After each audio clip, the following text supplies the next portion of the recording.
ယခုမှစပြီး My Page မှတ်ပုံတင်စာရင်းသွင်းနည်းကိုရှင်းပြပါမယ်။စကားဝတ်ကိုမေ့သွားသည့်အခါအတွက်လှုပ်ထုတ်လုပ်နည်းကိုနောက်မှရှင်းပြပေးသွားပါမယ်။မှတ်ပုံတင်စာရင်းသွင်းလိုက်တဲ့အချက်အလက်များပြင်ဆင်နည်းကိုလည်းနောက်မှရှင်းပြပေးသွားပါမယ်။ယာယီမှတ်ပုံတင်စာရင်းသွင်းပြီးတဲ့နောက်စာရင်းသွင်းမှုအပြီးမတတ်ရသေးပဲ My Page ကိုရက်ပေါင်း120ကြာ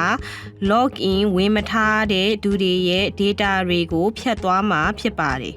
။အဲ့ဒီအခါမှာယာယီမှတ်ပုံတင်စာရင်းသွင်းခြင်းကနေစပြီးနောက်တစ်ကြိမ်ပြန်လည်ဆောင်ရွက်ပါ။ Alt-F ပင်မစာမျက်နှာသို့ဝင်ရောက်ပါ။ဤလိမ်မောင်ရောင်ခလုတ်ကိုနှိပ်ပါဖန်သားပြင်ရဲ့အပေါ်ပိုင်းကဒီနေရာကိုနှိပ်ပါညာဘက်ရှိ QR ကုတ်မှလည်းဝင်ရောက်နိုင်ပါတယ်။ email လိပ်စာကိုဖြည့်ပါဖြည့်လိုက်တဲ့ email လိပ်စာက login ဝင်ဖို့အတွက် ID ဖြစ်ပါမယ်။အရေးကြီးတဲ့ email တွေလက်ခံရရှိမှာဖြစ်လို့မိမိပုံမှန်အသုံးပြုလေးရှိတဲ့ email လိပ်စာကိုသုံးပါတူညီတဲ့ email လိပ်စာကိုလူများစွာအသုံးပြု၍မရပါဖြည့်သွင်းပြီးပါကလိမ်မော်ရောင်ခလုတ်ကိုနှိပ်ပါဖြည့်လိုက်သော email လိပ်စာသို့ Alt-F မှ email ပေးပို့ပါမယ်email တွင်ရေးထားသော URL ကိုနှိပ်ပါ A1 ကိုဖတ်ပြီးကိုက်ညီပါတယ်သို့မဟုတ်မကိုက်ညီပါကိုရွေးပါ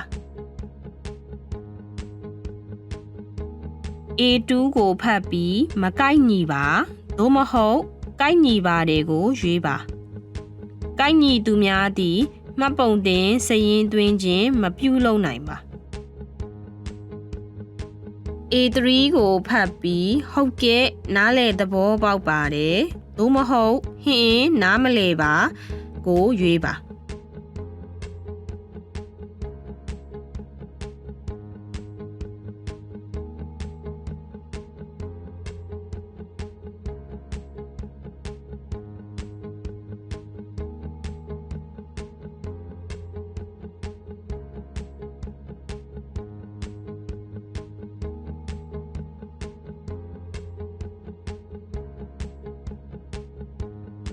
အမည်မွေးတက္ကရာကြားမှနိုင်ငံသားနိုင်ငံကူးလက်မှတ်အမှတ်တပ်ပုံနေထိုင်ခွင့်ကတ်နေထိုင်ခွင့်သက်တမ်းနေထိုင်ခွင့်အမျိုးအစားနေထိုင်သည့်မြို့နယ်ခရိုင်ရဲ့အချက်လက်တွေကတော့နိုင်ငံကူးလက်မှတ်နဲ့နေထိုင်ခွင့်ကတ်တို့ကနေကွန်ပျူတာကအလိုအလျောက်ဖတ်ပြီးအချက်လက်တွေဖြည့်သွင်းသွားမှာဖြစ်ပါတယ်နေထိုင်ခွင့်ကတ်ကိုဖတ်တဲ့အချိန်သတိပြုရမည့်အချက်များနေထိုင်ခွင့်ကတ်ဟာဂျပန်နိုင်ငံမှာနေထိုင်တာ3လနဲ့အထက်ရှိတဲ့သူဆိုရင်ကွန်ပျူတာကဖတ်မှာဖြစ်ပါတယ်နိုင်ငံကူးလက်မှတ်ကိုဖတ်တဲ့အချိန်သတိပြုရမယ့်အချက်များနိုင်ငံကူးလက်မှတ်ကိုကွန်ပျူတာနဲ့ဖတ်ယူခြင်းကတော့လူတိုင်းလုပ်ဖို့လိုအပ်ပါတယ်မူရင်းသို့မဟုတ်ဓာတ်ပုံဖိုင်တစ်ခုခုလိုအပ်ပါတယ်နှစ်မျိုးလုံးမရှိတဲ့သူကတော့ဖြည့်ဆိုသူစာရင်းသွင်းလို့မရပါဘူးနေထိုင်ခွင့်ကတ်ရှိတဲ့သူကနေထိုင်ခွင့်ကတ်ဆိုတဲ့အကွက်မှာလက်ဝယ်ရှိထားသည်မရှိတဲ့သူကလက်ဝယ်မရှိထားဘူးဆိုတာကိုရွေးချယ်ပေးရပါမယ်နေထိုင်ခွင့်ကတ်နဲ့နိုင်ငံကူးလက်မှတ်ကိုကွန်ပျူတာမှာဖတ်တဲ့နည်းကတော့အတူတူပါပဲ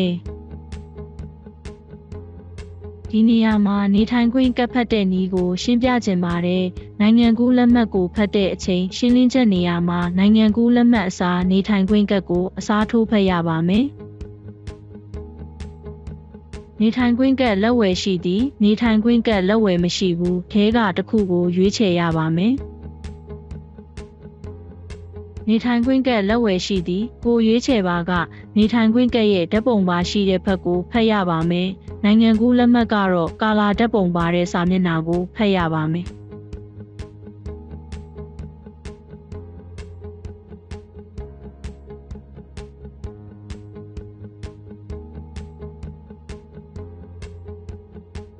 နေထိုင်ခွင့်ကတ်ကိုဓာတ်ပုံရိုက်မယ်ဆိုတဲ့ခလုတ်ကိုနှိပ်ပြီးကင်မရာကိုအဆင်သင့်ပြင်ပါမယ်မျ မျက်နှာပြင်ပေါ်မှာဓာတ်ပုံရိုက်ယူထားတဲ့ပုံဖော်ပြလာပါမယ်။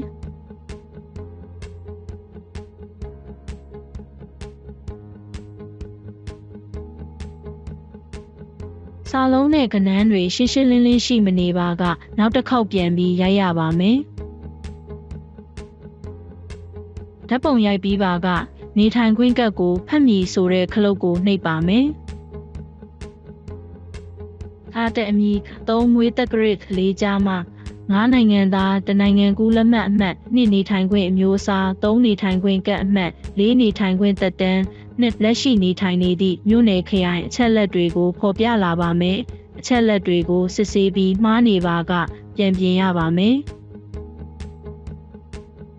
နေထိုင်ခွင့်ကတ်လက်ဝယ်မရှိတဲ့အခါမျိုးနဲ့ပတ်သက်ပြီးရှင်းပြပါမယ်။နေထိုင်ခွင့်ကတ်မူရင်းလက်ဝယ်မရှိတဲ့အခါမျိုးမှာစမတ်ဖုန်းစတာတွေမှာတင်ထားတဲ့ JPG အမျိုးအစားဓာတ်ပုံကနေစာရင်းသွင်းလို့ရပါတယ်။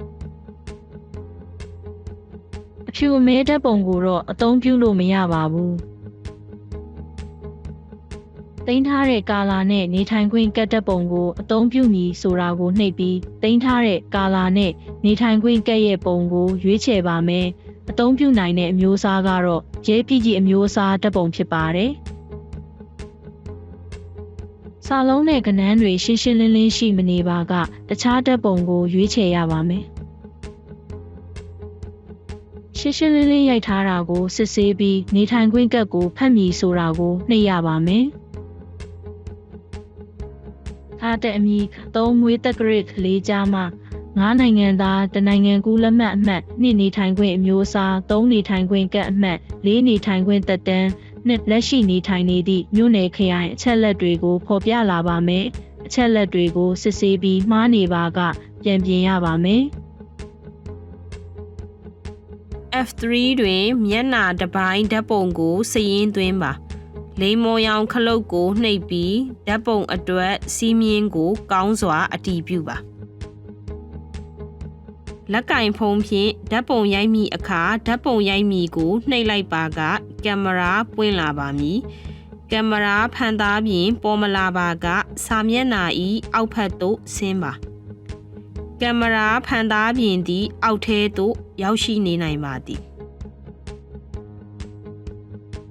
ပြောင်းနံရံကိုနောက်ခံထားပြီးအပြာရောင်ဘောင်အကွက်ထဲတွင်မျက်နှာနှင့်ပခုံးကိုနေရာချိန်ပြီးရိုက်မီကိုနှိပ်ပါ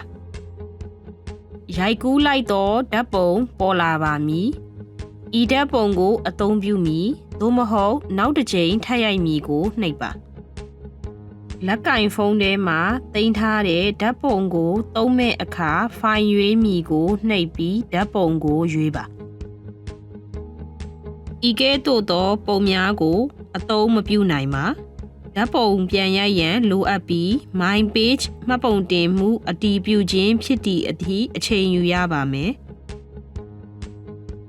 B1 သည် Login ID အတွက် email လိပ်စာဖြစ်ပါတယ် B2 တွင် Login ဝင်ချိန်တွင်အသုံးပြုမည့်စကားဝတ်ကိုထည့်ပါစကားဝတ်နှင့်ပတ်သက်ပြီးသတိပြုရမယ့်အချက်တွေကတော့မြင်နေရတဲ့အတိုင်းဖြစ်ပါတယ်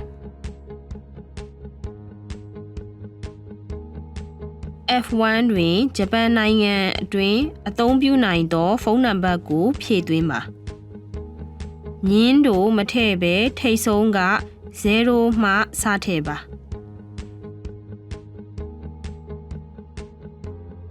F4 တွင်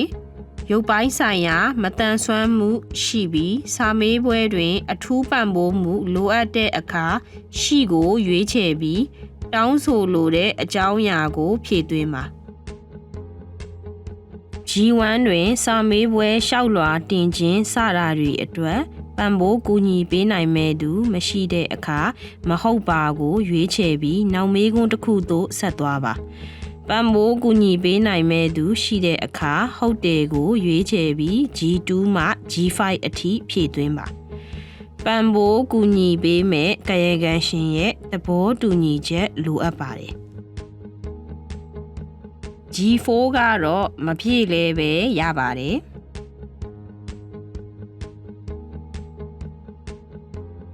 J1 ကနေ J3 အထိ စစ်တမ်းမေးခွန်းများကိုဖြေပါ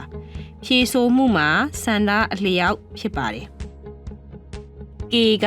ပုဂ္ဂိုလ်ရေးအချက်အလက်စီမံကင်တွယ်ခြင်းနှင့်ပတ်သက်တဲ့အကြောင်းဖြစ်ပါတယ်။အကြောင်းအရာကိုဖတ်ရှုပြီးသဘောတူပါသည်သို့မဟုတ်သဘောမတူပါကိုရွေးပါ။သဘောမတူပါရွေးပါကရှေ့ဆက်သွား၍မရပါ။ဒီနေ့ကအထိဖြည့်ပြီးပြီဆိုရင်လိမ္မော်ရောင်ခလုတ်ကိုနှိပ်ပြီးအတီးပြုခြင်းစာမျက်နှာကိုဆက်သွားပါဖြည့်သွင်းလိုက်တဲ့အထဲမှာအမှားယွင်းတွေရှိနေတဲ့အချက်တွေမှာမှားယွင်းမှုအကြောင်းအရာကိုအနီရောင်နှင့်ဖော်ပြပေးထားပါမယ်မှားနေတဲ့အပိုင်းကိုပြင်ဆင်ပါအမှားပြင်ပြီးသွားပါကလိမ္မော်ရောင်ခလုတ်ကိုနောက်တစ်ကြိမ်နှိပ်ပြီးအတီးပြုခြင်းစာမျက်နှာကိုဆက်သွားပါဒီစာမျက်နှာတွင်ဖြည့်သွင်းမှုအကြောင်းအရာကိုအတည်ပြုပါဒီအနေထားတွင် My Page မှတ်ပုံတင်စာရင်းသွင်းခြင်းမပြီးဆုံးသေးပါဖြည့်သွင်းထားတဲ့အကြောင်းအရာကိုပြင်ဆင်လိုတဲ့အခါအမဲရောင်ခလုတ်ကိုနှိပ်ပြီးဖြည့်သွင်းမှုစာမျက်နှာကိုပြန်သွားပါဖြည့်သွင်းလိုက်တဲ့အကြောင်းအရာတွေမှာပြဿနာမရှိတဲ့အခါစာမျက်နှာရဲ့အောက်ဆုံးမှာရှိတဲ့လိမ္မော်ရောင်ခလုတ်ကိုနှိပ်ပါဖြည့်သွင်းထားတဲ့အကြောင်းအရာတွေကိုပေးပို့ပြီးသွားပါပြီအော်တာဖူရဲ့စစ်ဆေးမှုစတင်ပါမယ်ခဏအကြာမှာစာရင်းသွင်းလိုက်တဲ့ email လိပ်စာစီကို My Page မှတ်ပုံတင်စာရင်းသွင်းမှုလက်ခံ mail ရောက်ရှိမှာဖြစ်လို့အကြောင်းအရာကိုအတည်ပြုစစ်ဆေးပါစစ်ဆေးမှုရလဒ်ကိုရုံးဖွင့်ရဲ့9ရက်ခန့်အတွင်းပေးပို့မှာဖြစ်လို့အီးမေးလ်ကိုစစ်ကြည့်ပါစာမေးပွဲအချိန်ကာလကိုစစ်ဆေးမှုကရပ်ထားမှာဖြစ်လို့အချိန်ယူရပါမယ်စစ်ဆေးမှုအောင်မြင်သွားတဲ့အခါဒီအီးမေးလ်ရောက်လာပါမယ် My Page ကမှတ်ပုံတင်စာရင်းသွင်းမှုအချက်အလက်မှာပြင်ဆင်ဖို့လိုအပ်တဲ့လူတွေထံဒီအီးမေးလ်ရောက်လာပါမယ်ပြင်ရမယ့်နေရာတွေကိုမေးထဲမှာရေးပေးထားပါမယ်ဒီဟာကဓာတ်ပုံပြင်ဖို့လိုအပ်တဲ့ဥပမာဖြစ်ပါတယ် My Page တဲကို login ဝင်ပြီး My Page ကမှတ်ပုံတင်စာရင်းသွင်းမှုအချက်အလက်တွေကိုပြင်ဆင်ရပါမယ်ပြင်ဆင်ပြီးသွားပါကလိမ္မော်ရောင်ခလုတ်ကိုနှိပ်ပြီးအတည်ပြုခြင်းစာမျက်နှာကိုဆက်သွားပါညာဘက်ရှိ QR ကုတ်မှလည်းဝင်နိုင်ပါတယ်အကြောင်းအရာကိုအတည်ပြုစစ်ဆေးပြီးစာမျက်နှာအောက်ဆုံးမှာရှိတဲ့လိမ္မော်ရောင်ခလုတ်ကိုနှိပ်ပြီးသိမ်းဆည်းပါ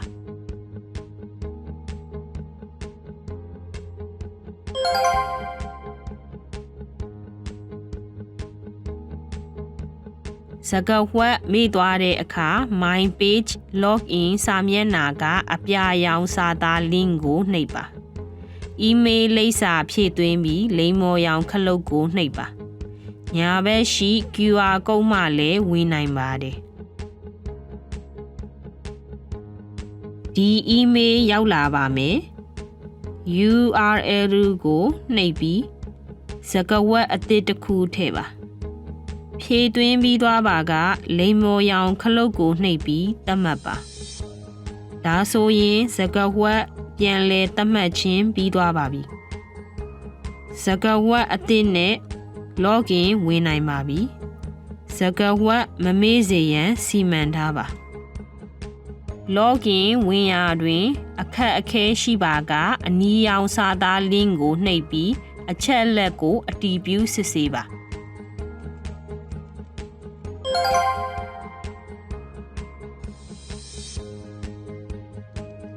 My Page မှတ်ပုံတင်စာရင်းသွင်းမှုအချက်အလက်များပြင်ဆင်လိုတဲ့အခါ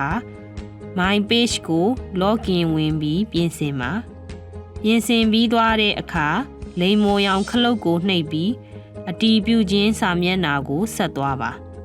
ညာဘက်ရှိ QR ကုတ်မှလည်းဝင်နိုင်ပါတယ်အကြောင်းအရာကိုအတည်ပြုစစ်ဆေးပြီးစာမျက်နှာအောက်ဆုံးမှာရှိတဲ့လိမ္မော်ရောင်ခလုတ်ကိုနှိပ်ပြီးသိမ်းဆည်းပါ မှတ်ပုံတင်စာရင်းသွင်းမှုအကြောင်းအရာပြောင်းလဲကြောင်းအီးမေးလ်ရောက်လာပါမယ်။ My Page အတွက်မှတ်ပုံတင်စာရင်းသွင်းခြင်းနှင့်ပြင်ဆင်ခြင်းဆိုင်ရာရှင်းလင်းချက်ပြီးဆုံးပါပြီ။မှတ်ပုံတင်စာရင်းသွင်းနည်းပြောင်းလဲခြင်းစတဲ့အခြေအနေအသစ်များကိုအော်တာဖူရဲ့ပင်မစာမျက်နှာတွင်လည်းအတည်ပြုပါ။အခြားမရှင်းလင်းသည့်အချက်များအတွက်ဤနေရာတွင်စုံစမ်းမေးမြန်းပါ။